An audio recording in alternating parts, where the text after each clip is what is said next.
Welcome friends. तो आज हम लोग पढ़ने वाले हैं क्लास टेंथ का सोशल साइंस में आपका हिस्ट्री जो सब्जेक्ट है उसका यूरोप में राष्ट्रवाद का उदय अध्याय 1 है। इसका लघु उत्तरीय प्रश्न पढ़ेंगे जो कि बहुत ही इम्पोर्टेंट है बोर्ड एग्जाम के लिए। तो देखते चलिए। पहला प्रश्न है, राष्ट्रवाद से आप क्या समझते हैं? तो इसका उत्तर होगा राष्ट्रवाद किसी राष्ट्र की सामूहिक पहचान होती है जो लोगों को एक समूह इतिहास, परंपरा, भाषा, जातीयता और संस्कृति के आधार पर स्वयं को एकीकृत करती है। उसको हम लोग क्या बोलेंगे? राष्ट्रवाद बोलेंगे। दूसरा प्रश्न है, निरंकुशवाद से आप क्या समझते हैं? तो ऐसी शासन व्यवस्था और सरकार जिस पर किसी का कोई नियंत्रण नहीं रहता। इतिहास में ऐसी राजशाही सरकार को निरंकुश सरकार कहते हैं जो अत्यंत केंद्रीकृत सैन्य बल पर आधारित और दमनकारी सरकारें होती है।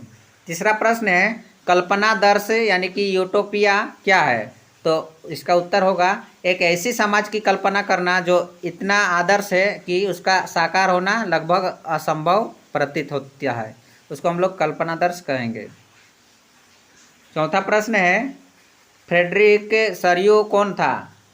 फ्रेडरिक सरियू एक फ्रांसीसी चित्रकार था जिसने 1848 ईस्वी में 4 चित्रों की एक श्रृंखला बनाई जिसमें उन्होंने अपने सपनों का संसार रचा, जिसके माध्यम से उसने गणतंत्र, स्वतंत्रता, ज्ञानोदय, राष्ट्रीयता को एक आदर्श के रूप में प्रस्तुत किया।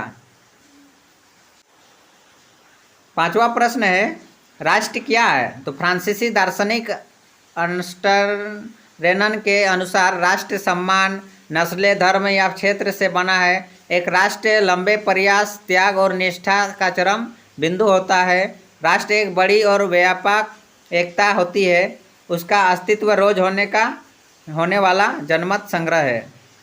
6 नंबर का प्रश्न है, जनमत संग्रह क्या है? एक प्रत्यक्ष मतदान जिसके जरिए एक क्षेत्र के सभी लोगों से एक प्रस्ताव को स्वीकार या अस्वीकार करने के लिए पूछा जाता है। उसको हम लोग जनमत संग्रह कहते हैं, यानी कि जनता का मत का संग्रह होना चाहिए, एकता होना चाहिए, एकजुट। 7वां प्रश्न है, रूढ़िवाद से आप क्या समझते हैं? ऐसी राजनीतिक दर्शन जो परंपरा स्थापित संस्थाओं और रिवाजों पर जोर देता है और तेज बदलाव की जगह क्रमिक और धीरे धीरे विकास को प्राथमिकता देता है। उसको हम लोग रूढ़िवाद बोलेंगे। उसके बाद देखिए 8 नंबर का प्रश्न है, उदारवाद से आप क्या समझते हैं? तो उदारवाद शब्द लातिन भाषा के मूल लाइबर पर आधारित है जिसका अर्थ है आज़ाद। नए मध्य वर्गों के लिए उदारवाद का मतलब था व्यक्ति के लिए आज़ादी और कानून के समक्ष सबकी बराबरी। उदारवाद एक ऐसी सरकार के पक्ष में था जो सबकी सहमति पर बना हो। उदारवाद निरंकुश शासन और पादरी वर्ग के विशेष अधिकारों की समाप्ति, संविधान तथा संसदीय प्रतिनिधि सरकार का पक्षधर था। 9 नंबर का प्रश्न है, 1815 की वियना संधि के क्या उद्देश्य थे? तो 1815 की वियना संधि के निम्नलिखित उद्देश्य थे। पहला, उन कई सारे बदलाव को खत्म करना जो नेपोलियाई युद्धों के दौरान हुए थे। दूसरा, बुर्बो वंश को पुनः सत्ता में बहाल करना। तीसरा, फ्रांस की सीमाओं पर कई राज्य कायम करना ताकि भविष्य में फ्रांस विस्तार न कर सके।